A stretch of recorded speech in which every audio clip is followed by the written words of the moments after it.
I got a Six Flags save $15 Yes. coupon on this. But you're not going to come to life. You're right. I don't like Six Flags. I was told I needed to key down my energy on this show. Welcome to this week's short film roundup. This is a special that we do every week here on the Talkies. I'm Kenny. I'm here with Taylor and Dee. Cool. We're going to discuss in a non-emotional way, purely objective, Kenny. 3 short Kenny, films. tone it down, man. I'm trying to tone it. I can't fight it anymore, Dee. Keep it in the Are you binge mode? Binge mode! Woo! Binge mode! That's going to be... No shade on binge mode. Those guys are serious. They do well. They're pretty amazing. A little bit of shade. A little bit of shit. I've never seen Vigil. Hey, binge mode. Shade. I shaded Dee. So here Welcome. we are. Welcome. Making some, or reviewing some short films. Yes, sir. Short film roundup. It is that time of the week. Short film roundup. You want to throw out that disclaimer? Yes, we are filmmakers. We have gone from being very bad filmmakers to not as bad filmmakers, and everything that comes in between that. Yes, sir. And so if at any time we're laughing at your precious piece of art, just know we're laughing with you. At ourselves. No, at ourselves. Yeah. If anything. And at you. And if you can't take it, then you can leave. Yeah. And then click the down button. Yeah. Go That's and true. dislike. Feel yeah. free to dislike, troll us, You know, Do whatever you know, want. get your troll on. ask us to kill ourselves. Yeah, that's. Do, I actually do like your thing, that one. Trollo. Trollo. All right, well... Nothing. All right. Let's get on with it. Our first one is The Cinematic Hostage, written by David Murphy. So if you want to see it, if you want to see it, click link down below Click below. and watch in our theater for about 5 seconds.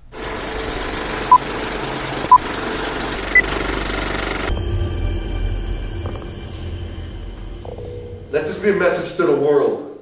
We have... Hold on. Just a sec, I can't get it to focus. I told you we should have rehearsed this. I don't know. Just Oh my god, let me take a look. We're back. Hey, welcome back. That was fun. Mr. Schofield, what did you think about Cinematic Hostage? I liked. I thought the idea was really funny, and it was like once it unfolded and was revealed, I thought it was really funny. Seeing him take charge and like compose this shot as the hostage. A terrorist Yeah. hostage video. That was pretty hilarious. But it was definitely too long, and the joke kind of. It seemed like they ran out of energy, or like ran out of jokes or ideas, and then just kind of did whatever they thought. I have to wonder what this script was like, if there even was a script. Yeah, it did seem sort of mumblecore. This was a mumblecore film. Yeah. But the problem is just what you said. It's really one joke. And there's a lot of one joke films that work really, really well, but the formula is set up, punchline, cut to black. Right, end. It's that simple. Yeah. And we got the punchline pretty early on. The main punchline, the biggest gag, came out in the first third of the movie. Right. And that's why it just kind of lost its interest, really. Yeah, I felt like it dragged after that. Yeah. I really, really enjoyed their chemistry. Yeah, I felt they like, were funny. Yeah. They were funny together. Yeah, they were a lot. No doubt. That was fun. I like there was the guy saying, like it wasn't his job to know how to use cameras. He bought the balaclavas. Right. I didn't like so there's a camera shot where we have our hostage guy behind the camera, and he's like, hey, do this, and directing them, which is all great, but the camera is following him as he's like standing up a little bit, and they're having a lot of headroom when he's down and then no headroom when he's up.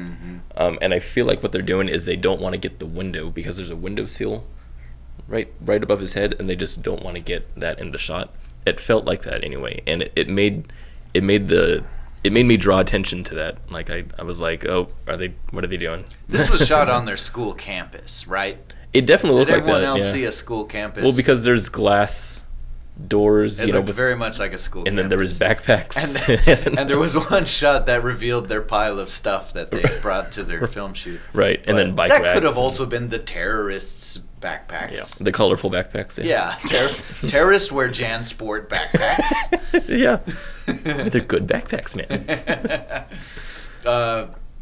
The dialogue was funny, whether it was written or improvised. It was funny, It was yeah. funny. I felt like there wasn't enough of a distinction between the footage coming through the camera that they were Yeah. using and the footage that they were actually shooting the movie with. I was gonna say Yeah. that. Other than an aspect ratio change And color grade. and the color grading, right? And because it actually made it annoying instead of interesting. Mhm. You know, like I feel like it almost has to be. I mean, sometimes, a lot of times, people do things that aren't even realistic to make that effect. They put like those Right, lines right. on the screen or a record dot in the corner, which no camera has had in 100 years. Yeah, yeah. But something that makes you feel like we have changed perspective to the view of this camera within a camera. Yeah. You know, and it wasn't enough. It just felt like they made a mistake. Yeah, I felt like they should have either crapified it or just like copied the screen directly, where you have the white square in the middle or something like that. And even I noticed when they first introduced it, they first had the camera there on the tripod, and they were like struggling with the shot, and they cut to this reverse angle that doesn't include the camera, but it's the first time after seeing the camera. I assumed that it was from the point of view of the camera because you see the hostages and the terrorists, but Interesting. you don't see the camera. Right. And the camera's on a tripod, but the shot is handheld. And they cut back and forth from this perspective a couple times, and I was like, I was really confused. Whose camera are we? Yeah, and I was like, supposed to how be? is it on Yeah. a tripod, but how is it handheld and at the wrong Yeah. angle? Yeah. And then we cut to the Yeah, I camera. think you introduce a whole nother set of rules when a camera becomes a part of your story. Yeah. That we will be potentially looking through at some point. Right. You know, it changes the way you play the game. It definitely follows that rule of if you're gonna do it all the way. Yeah. Definitely. They definitely missed an opportunity at the end. I think you hit on that also when we were talking about it after we watched it, where the hostage, like, he gets into this like comic, unrealistic zone where he's like, oh, I'll take the braces off, take the handcuffs off, I'll just compose your shot for you, do all this, become the photographer, but then like breaks that character to become then realistic run away. and run. Right. Yeah. So like, Right. I mean, the hostage who agrees to take off, you know, in this fictional comedy world where two bumbling fools take off the guy's restraints, and he's cognizant enough to help them with their camera as opposed to be freaking out. That means we're living in a silly world, right? Yeah. So then when he switches back into survival mode, like I need to get out of here, it felt weird. Yeah. You know, Right. It's like, oh, it's a new movie. Yeah, Right. it's like, oh, now it's a drama. The Right. ending I hope to see, and you know, no offense, I do this to every movie I watch. Here's the way I think it should have ended.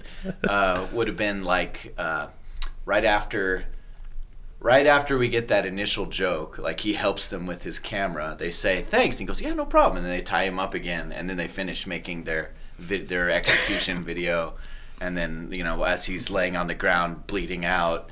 You know, they realize the card filled up or something. Right. Start arguing about how to get a new card. Yeah. Yeah. Or something like that. Yeah, if the joke is living in that silly world, then you gotta. When you return to the real world, it has to be Right. some sort of. Or you reason. have, but the other thing again, it's pacing and structure. I think is so important for telling a joke. Yeah. And they told their biggest joke right out of the gate. Right there. And they didn't have anything strong enough. You know, at the end, he's now works for them, and he's like dressed up as like the director, and he directs some murder. Like I guess you can hear like blood splatter or something going on off screen. He goes, and cut. And cut. Right. Right. Yeah. Yeah. Which is And- kind of funny. Oh, I didn't even catch that. I didn't catch Yeah. that either. Okay. But- I thought that was a mistake. But that's clever, but it's not nearly as clever as the joke we already had. Yeah. You know, Yeah, it's like Batman with the Joker, right? he punches him in the face first. So then when he hits him in the hand, he doesn't feel it. Yeah. So never start with the face. Nice. That's funny. Yeah. But overall, funny gimmick. Yeah. Yeah. Worth a watch and clever. Very clever. Yeah. Funny. I liked it. I dug it. On to the next. On to the next. Next we have Perception, written and directed and edited by Graham Burrell. So watch Perception, Watch it. and then come back.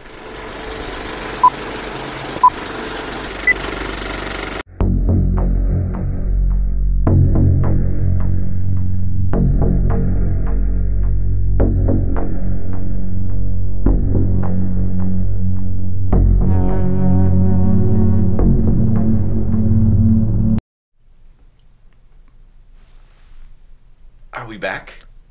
We're back. Oh, good. Did you get your VR goggles off? No, they're still stuck. Actually, I think I'm in the VR world right now. Whoa.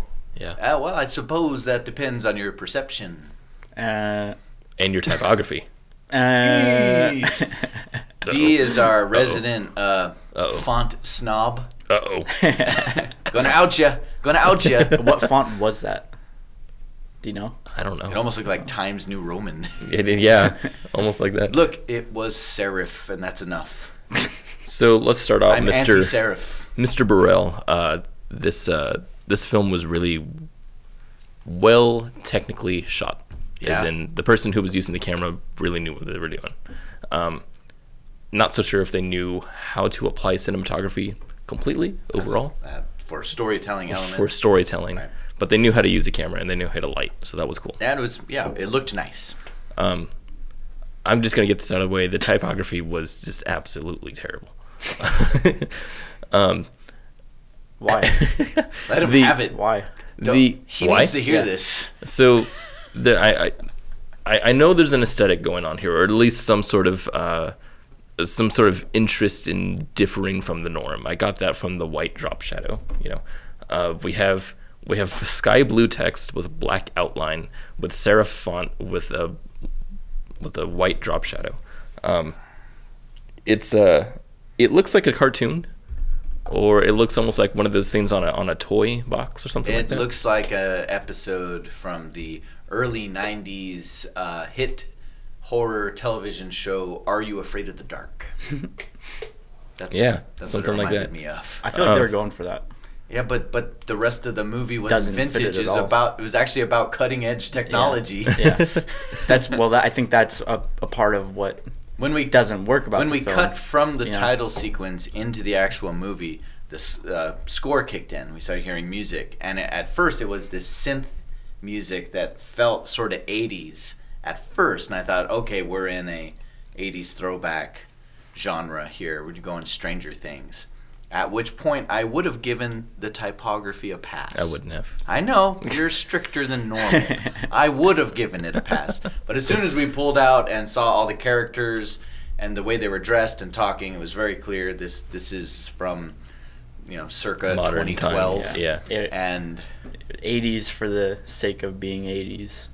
That Oh, didn't play into anything. it wasn't, though. Yeah. It wasn't, though. I don't even think that music was vintage. No, once it wasn't. the That was trend- modern. No, Yeah. it was modern. Yeah. Yeah. But like the idea that the typeface was a throwback, that's what I got from it. But Yeah. that's doesn't apply to anything else in the movie, and that's where it doesn't make sense. Yeah, cohesiveness matters. I think if you're going to do something, you can't do it because it's cool. You need to do it because it's a part of your whole story. That's a big thing. And I don't think it added to the story. That's Yeah. a big thing. Is I think it took away from the aesthetic. Yeah, I'd agree. Now, how about we get into the story itself? Yeah. So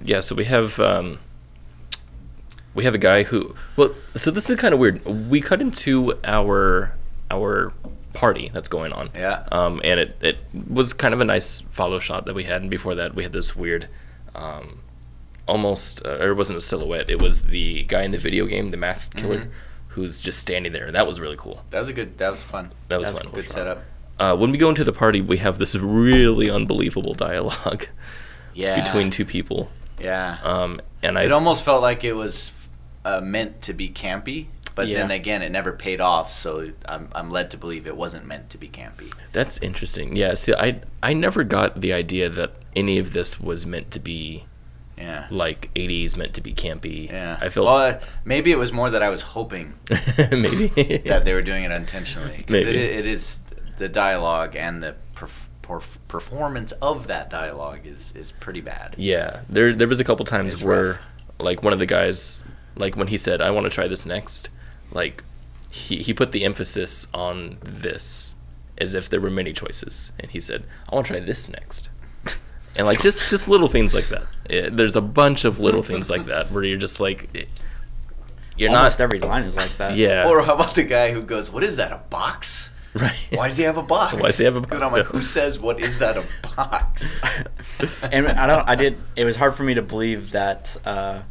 So they bring out the VR goggles, the headset, whatever it is, perception, and he puts it on, and he's just in he's in a horror game, Completely immersed. yeah, 100% immersed, and then he's just literally like standing there, like he's not walking, he's just standing there doing this, and the entire party stops in its tracks, and they all form a mass audience around this guy who's just like Right. doing this. But Right. it's like I don't think VR is that novel anymore. Well, how to long ago stop was an the movie entire- made?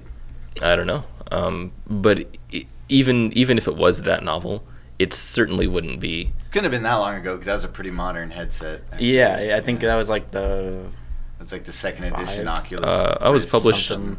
2016 April. yeah. Okay. Yeah.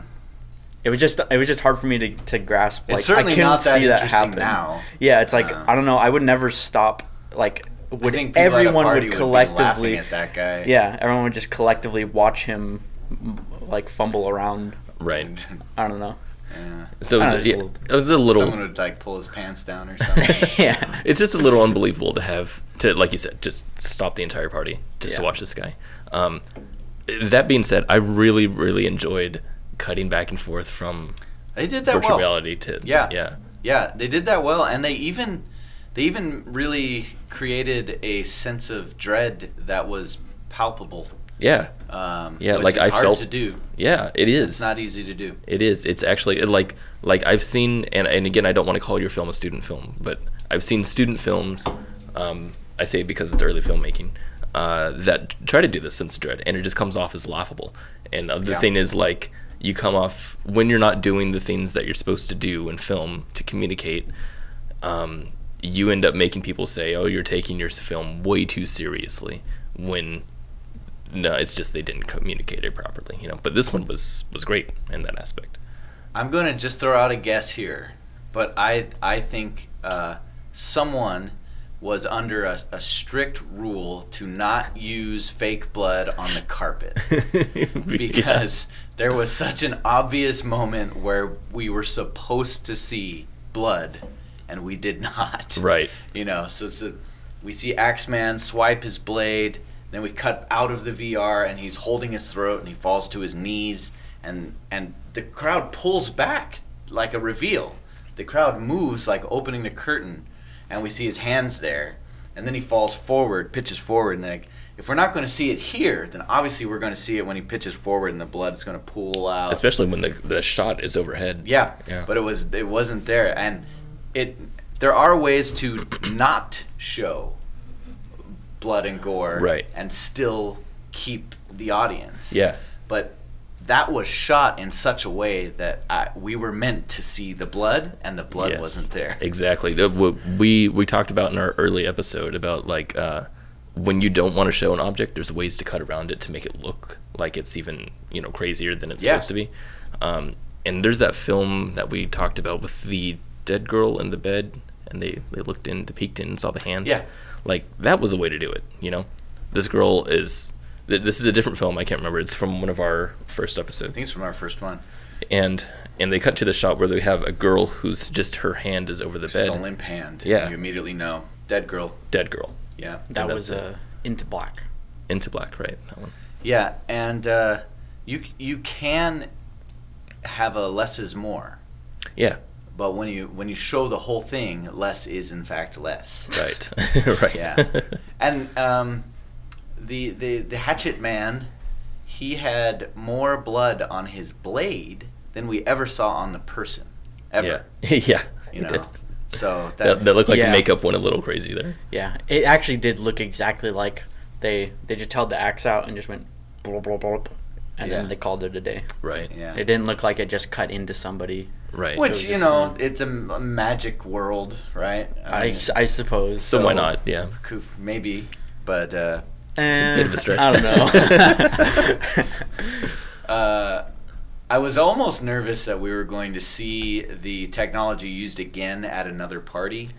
Like a whole nother scene at the end. Yeah, Yeah, that was kind of when they revealed that the guy has a list, you know, and then, Yeah. I mean that was a cool reveal. Like that's your payoff is the thing. Right, that's the payoff, and that's where we should have faded to black. Yeah. I mean, right as he pulls out of the driveway, fade to black, movie Done. over, done. Yeah. That's a good ending. Taking it into the next house was almost too much, Yeah. and if it was Well- any more, I would have just been out. It Or- didn't add anything to the ending. Right. Well, and that's the thing is like once Well- you've hit your payoff, like that's where you end. I'm just gonna guess and filmmaker, feel free to comment if we're right.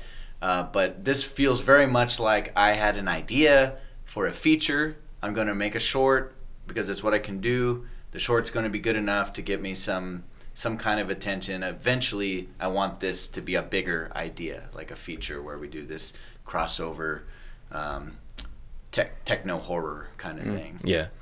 That's what I think. And when that's something you want, it's a huge temptation to include that little hook into the bigger idea. Yeah. Gotcha. Yeah. Even though it's at the expense of the short. Interesting. It hurts Yeah. the short. I didn't really connect well with the end list that he had.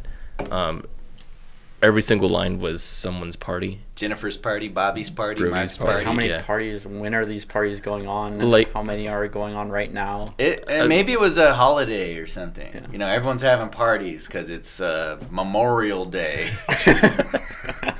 President's Day weekend. Everyone's having a barbecue.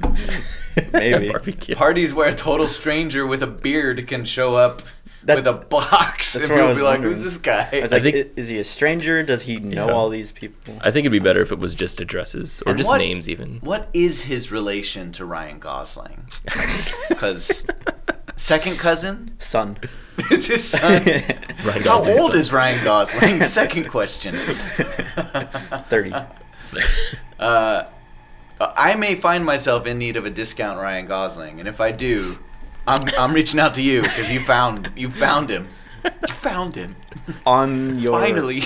your feature thought, this would be a really cool idea for a fully realized, budgeted, B horror. No, this film. should be a Blumhouse movie. Yeah, Oh, yeah. exactly. This would be Blumhouse- awesome. Blumhouse would take this concept and make it a super profitable feature film. It would Yeah. make a ton of money, and then they would make a sequel every year for the next 5 years, each one making less money than the previous one. But Yeah. still profiting because But it's still shot profitable. on $100,000. Yes. Yeah. Can we tag our friends at Blumhouse on this? Say, hey, check out this short. You should make it. And they'll steal your idea. Sorry. Welcome Graham, to Hollywood. Graham, check out this horror short called Alma, about a girl who gets I like Alma. who gets into Yeah. this doll shop. Yeah.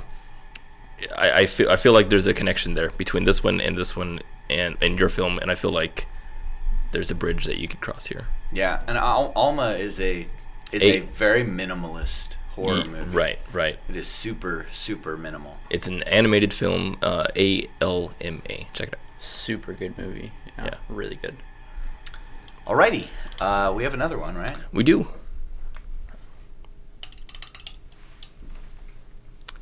Our last one for today is Can by Zachary J. Zifferjohn. We have a prop Hey. from the movie. Original Hey. Coca-Cola. All right, go watch Can. Yeah, it's Link about below. a minute. So, come right back.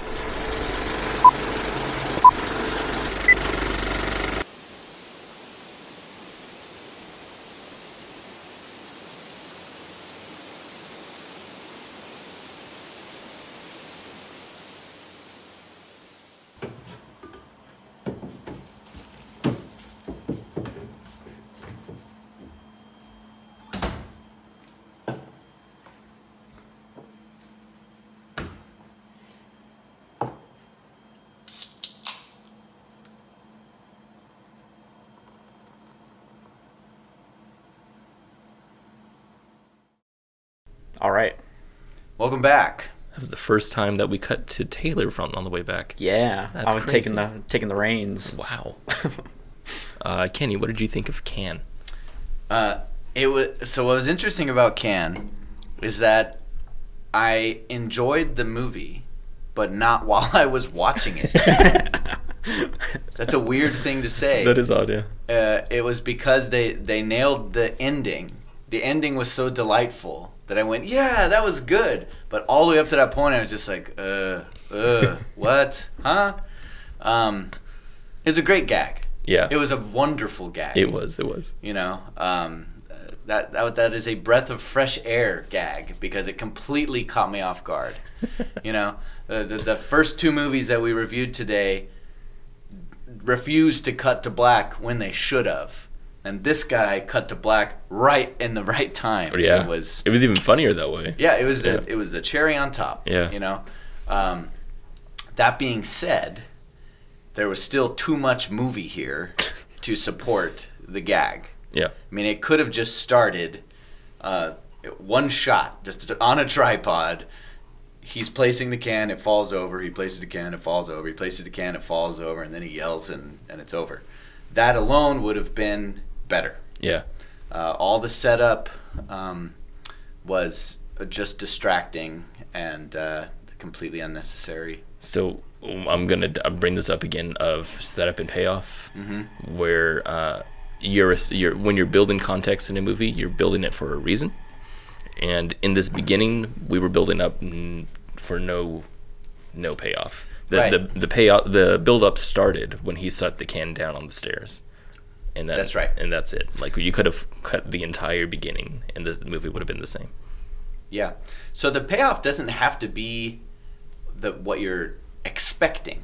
Yeah. Right? You're allowed to completely surprise someone with absolutely. your payoff. Yeah. But there does have to be a sense of balance, right? To where your payoff matches your buildup. It's like loading a gun and then firing it off, lighting a fuse and then getting your explosion. Yeah. You have to have both of those parts for this to really work. It is. And not like... This had way too much loading the gun. Right. And then well, it was kind of like picking up the gun and looking at the gun and kind of polishing the gun, then loading the gun. They take the time pouring out the coke and getting coke and yeah, it was the stuff through inside the house. Yeah. You know, And we started on the shot of a clock. Yeah. Right. And so all these things, and we begin outside. Right. We begin outside and we move up these stairs and into the house, and it's like we're setting up a very large story. Yeah. We're getting a sense of the space that this character inhabits, and it's completely irrelevant. And to the teller of the story, it could be like, well, but that doesn't matter because it's going to be a gotcha at the end. But it does matter because deep down in our subconscious, we're getting all wrapped up with all these other clues, and when we don't have anything to make those have meaning, it leaves you feeling unsatisfied. Right. That's exactly it. Yeah.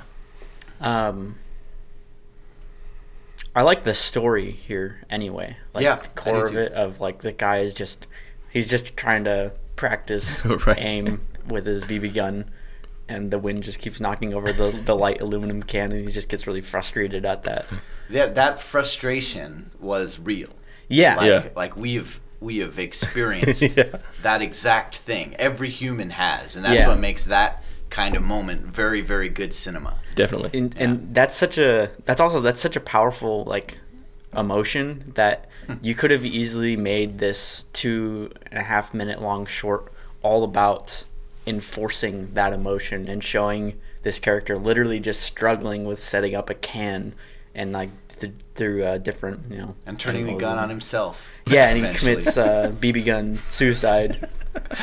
When it felt like when the reveal of the gun first happened and there's a magazine next to it, it really felt like we were supposed to believe this was a real firearm. Yeah.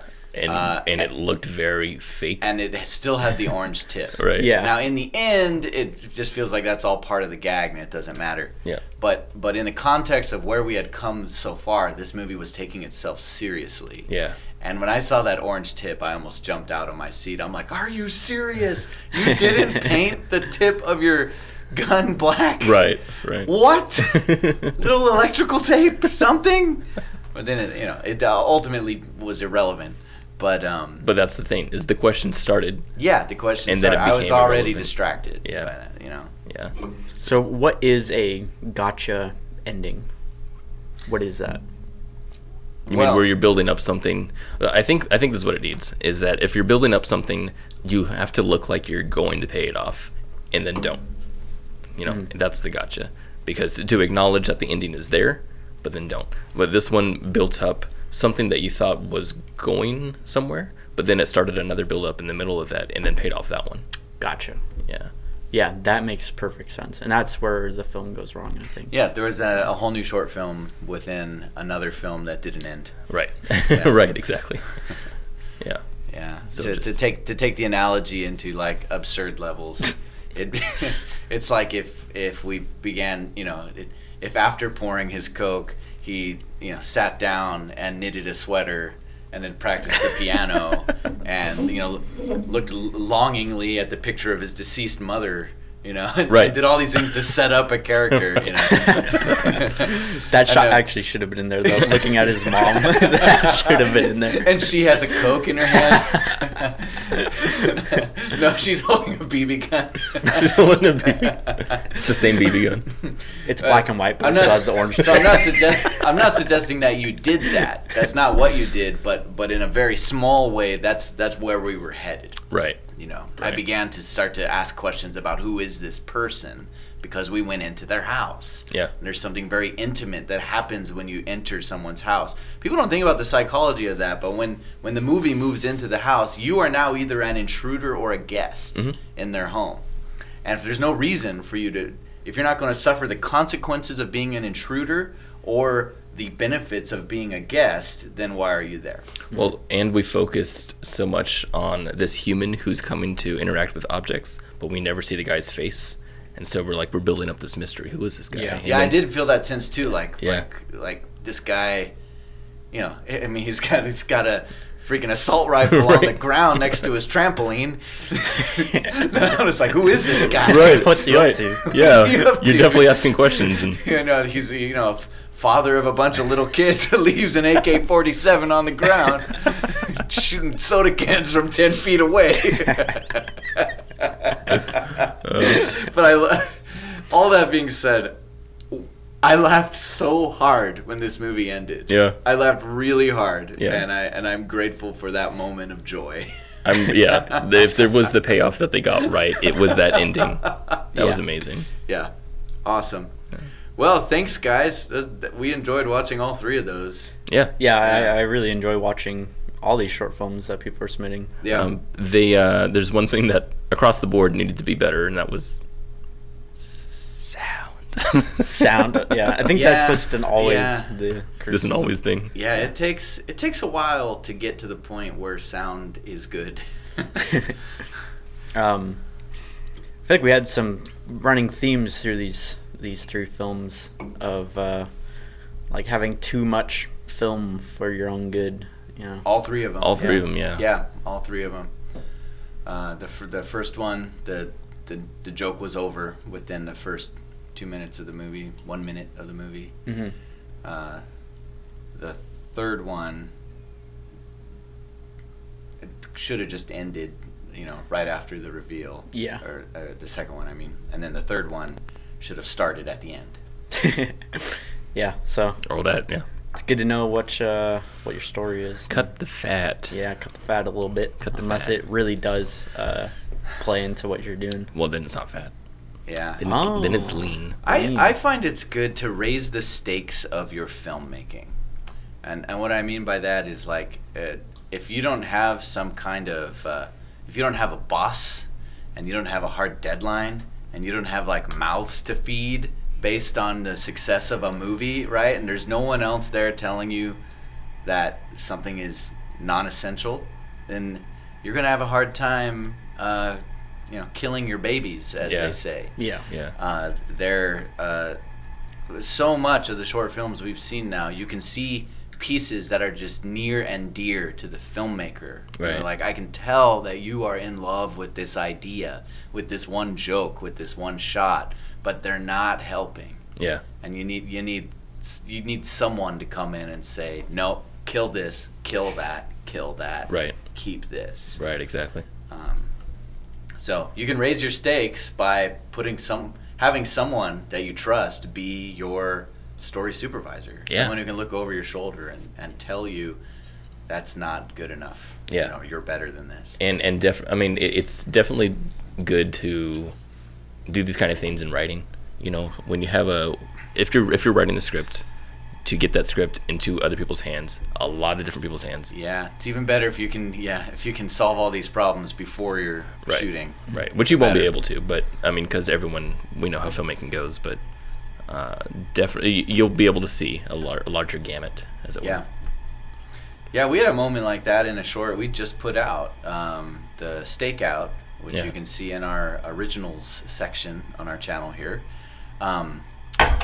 And in it, I had a shot that I loved, which was the donut rolling across the ground and hitting him in the face. We have a character falls down, he gets hit by a cop's donut. And I thought it was just the funniest shot. It was a funny shot. Yeah, it was funny. But it didn't help. Right. It just didn't help. It's not that it was bad, it just didn't help. And in movies, if you're not helping, you're hurting. That's exactly it. Yeah. Yeah. Yeah, because it's irrelevancy will always hurt more. Yep. Yeah, Cool cool stuff. What do we have next week?